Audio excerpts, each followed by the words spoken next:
Selamat pagi Bapak Ibu dan saudara-saudara yang terkasih dalam Kristus. Hari ini Selasa 29 Juni gereja memperingati Hari Raya Santo Petrus dan Paulus Rasul. Sebelum mendengarkan bacaan Injil di pagi hari ini, marilah kita berdoa. Dalam nama Bapa dan Putra dan Roh Kudus. Amin. Mohon rahmat dan penyertaan-Mu ya Tuhan pada kami di pagi hari ini. Kami ingin mendengarkan Injil-Mu. Semoga yang apa kami dengar dapat kami resapi dan dapat kami mengerti apa maksud dan kehendak-Mu dari bacaan Injil di pagi hari ini. Demi Kristus Tuhan dan pengantara kami. Amin. Bacaan Injil diambil dari Matius bab 16 ayat 13 sampai 19. Inilah Injil Yesus Kristus menurut Matius. Dimuliakanlah Tuhan.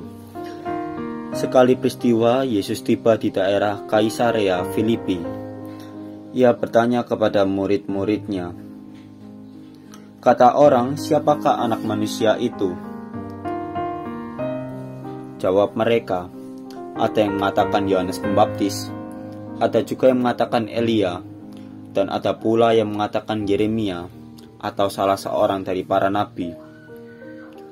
Lalu Yesus bertanya kepada mereka, "Tetapi apa katamu? Siapakah aku ini?" Maka jawab Simon Petrus, "Engkau adalah Mesias, Anak Allah yang hidup." Kata Yesus kepadanya, "Berbahagialah engkau Simon bin Yunus, sebab bukan manusia yang menyatakan itu kepadamu, melainkan Bapa-Ku yang di surga. Dan aku pun berkata kepadamu, engkau adalah Petrus, dan di atas batu karang ini aku akan mendirikan jemaatku, dan alam maut tidak akan menguasainya. Kepadamu akan kuberikan kunci kerajaan surga, dan apa yang kau lepaskan di dunia ini akan terlepas di surga." Demikianlah sabda Tuhan.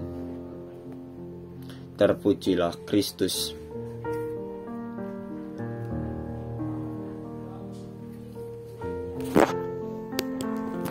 Bapak, Ibu, saudara-saudari yang terkasih dalam Kristus, Santo Petrus dan Paulus Rasul ini memiliki peran yang cukup penting dalam karya kerasulan gereja, di mana mereka memberikan fondasi yang cukup berperan dalam Gereja Katolik ini, yaitu kesatuan dan keterbukaan gereja terhadap segala bangsa. Tentu hal ini sangat relevan dengan ciri dari Gereja Katolik itu sendiri, yaitu satu, kudus, katolik, dan apostolik. Dan Gereja Katolik sendiri juga mengenal istilah tria vincula, yaitu tiga ikatan yang menyatukan. Tiga ikatan itu sendiri adalah syahadat, yang kedua adalah sakramen-sakramen, dan yang ketiga adalah mengakui Paus sebagai wakil Kristus.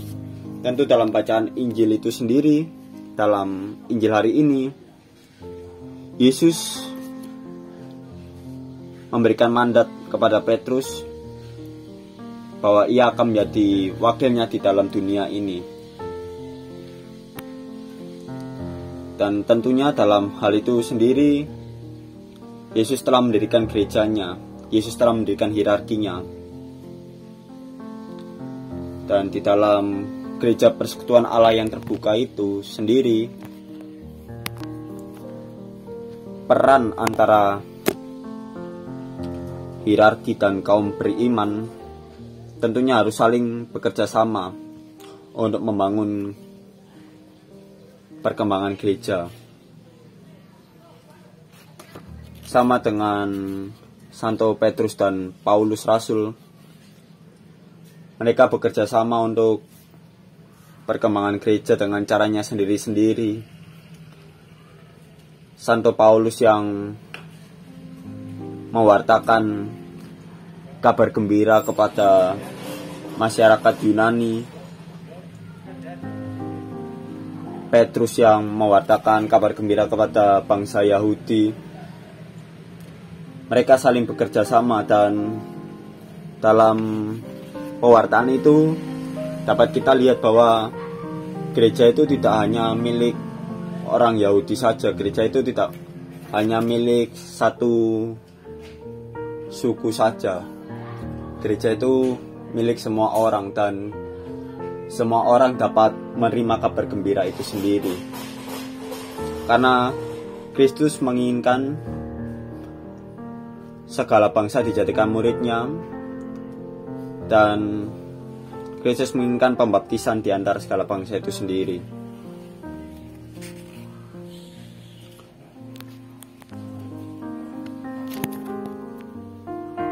Lalu bagaimana dengan kita di kehidupan modern ini? Apa yang bisa kita berikan dalam perkembangan gereja dalam dunia modern ini? Tentunya dalam gereja persekutuan umat Allah yang terbuka, baik kaum tertabis dan kaum awam tentunya harus bekerja sama. Dan contoh konkretnya dalam kehidupan sekarang, apalagi paroki kita sedang dibangun, tentunya kita bisa memberikan sumbangsi, baik itu dalam bentuk material ataupun doa untuk perkembangan paroki kita. Itulah salah satu contoh sederhana yang dapat kita ambil dari teladan hidup Santo Petrus dan Santo Paulus itu sendiri.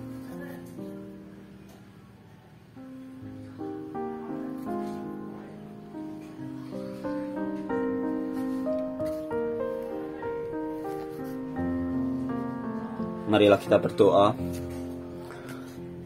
Allah Bapa dasar iman kami, inilah hari yang Kau anugerahkan kepada kami, hari untuk merayakan Rasul Petrus dan Paulus, hari suci penuh sukacita bagi seluruh gereja.